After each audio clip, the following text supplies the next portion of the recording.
এবং সবচেয়ে ভয়ঙ্কর ব্যাপার হচ্ছে আপনি যখন কারোর উপর জুলুম করেন, ওই মাজলুম আর আল্লাহর মাঝখানে কোনো ফারাক থাকে না। আল্লাহ ওই ফারাকের পর্দা উঠায় নেয়। খবরদার, মজলুমের কান্না কখনো বৃথা যায় না।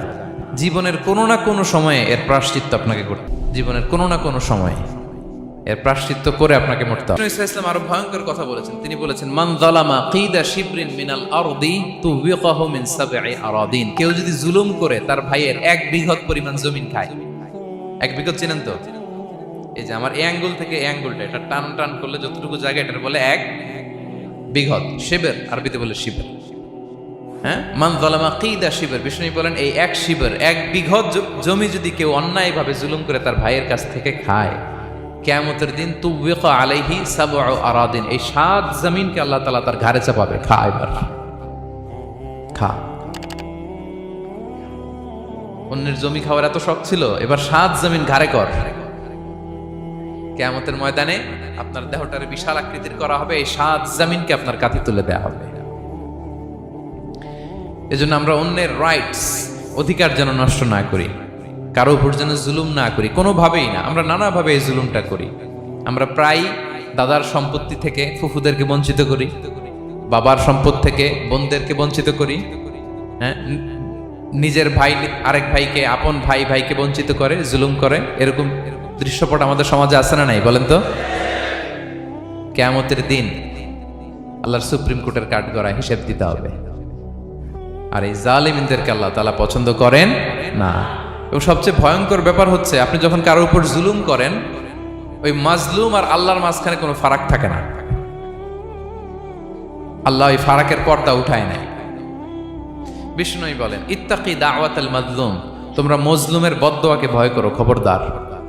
কারণ ফাইন্না লাইসা বাইনাহা ওয়া বাইনাল্লাহি হিজাব, তার আর আল্লাহর মাঝে কোনো পর্দা থাকে না। দোয়া করলেই ওটা আরশে যেয়ে কবুল হয়ে যায়। আল্লাহ তাআলার চারিপাশে অনেক পর্দা আছে। কেউ কেউ বলে 70,000 নূরের পর্দা। 70,000টা সহিহ হাদিস দ্বারা সাব্যস্ত না, কিন্তু অসংখ্য অগণিত পর্দা, এবং পর্দাও এটা নূরের পর্দা। আচ্ছা বলেন তো, জানলা দিয়ে বাইরের আলো ঠেকাতে আমরা দেয়ালে জানালায় কি লাগাই? পর্দা লাগাই। পর্দাটা কিসের তৈরি? মোটা কাপড়ের, যাতে করে ওই আলো না আসে। কিন্তু আল্লাহর চারদিকে যে পর্দা, ওই পর্দাটা কিসের? নূরের, আলোর। ওনার পর্দায় আলো দিয়ে তৈরি। সুবহানাল্লাহ বললেন না? বিষ্ণু বলেন, ইত্তাকি দাওয়াতাল মাজলুম, মজলুমের বদদোয়াকে ভয় করো।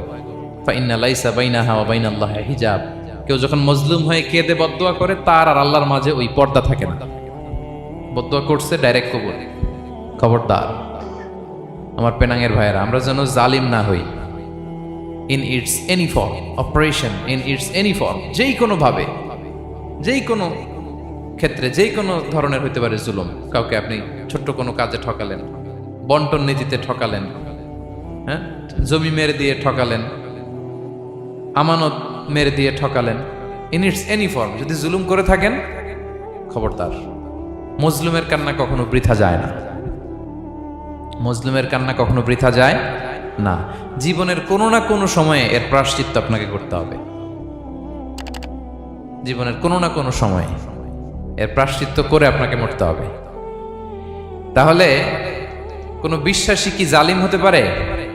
কারণ ইন্নাল্লাহা লা ইউহিব্বুল যালিমিন, আল্লাহ তাআলা জালিমদেরকে পছন্দ করেন না।